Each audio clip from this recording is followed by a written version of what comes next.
கணித வல்லுனர், ஜோதிட விற்பன்னர் என்று அனைவராலும் பாராட்டப்படும் திசை வேளாளர் பாண்டிய நாட்டில் யானை மணியடித்து வரவேற்கப்படுகிறார்.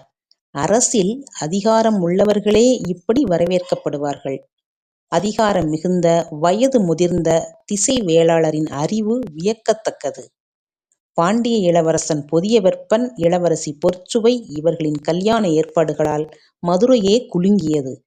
கார்கால மாளிகை, வேனிற்கால மாளிகை, பாண்டுரங்க மாளிகைகள் எல்லாம் வண்ண வண்ண ஓவியங்களுடன் அழகாக மிளிர்ந்தன. கருத்துள்ள ஓவியங்களை சரியான முறையில் வரையப்பட்டுள்ளனவா என்று சோதிக்க பாண்டிய நாட்டில் அரச வேலையில் உள்ள தன் மாணவன் அந்துவனுடன் ஒவ்வொரு மாளிகையாகச் செல்கிறார் திசை வேளாளர். அம்மாளிகைகளுக்கான பொறுப்பு அந்துவனைச் சேரும். எனவே அவருடன் மிகுந்த பயபக்தியுடன் கூடவே செல்கிறான் அந்துவன். முதலில் சென்றது கார்கால மாளிகை.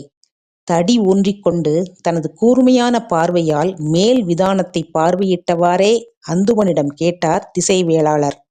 இளவரசன் பொதியவெற்பனின் பிறந்த நாள் எது? வளர்பிறையின் 8ஆம் நாள். பொழுது அதிகாலை பொழுது. அவன் பிறந்த நாளை தெரிவிக்கும் ஓவியத்தில் நீ செய்த தவறு என்ன தெரிகிறதா என்று கேட்கிறார்.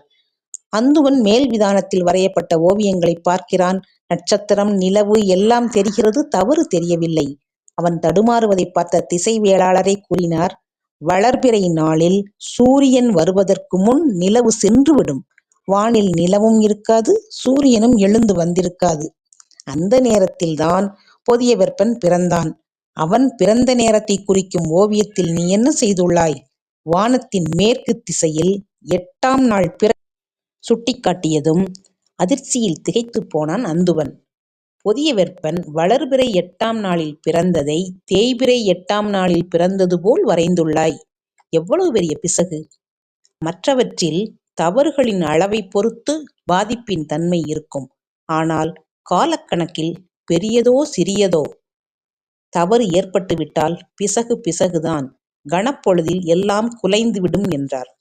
கலங்கிய அந்துவனை பார்த்து, எல்லாம் சரி செய்து விடுங்கள் என்று சொல்லிவிட்டு அடுத்த மாளிகையான வேனிற்கால மாளிகையை பார்வையிடச்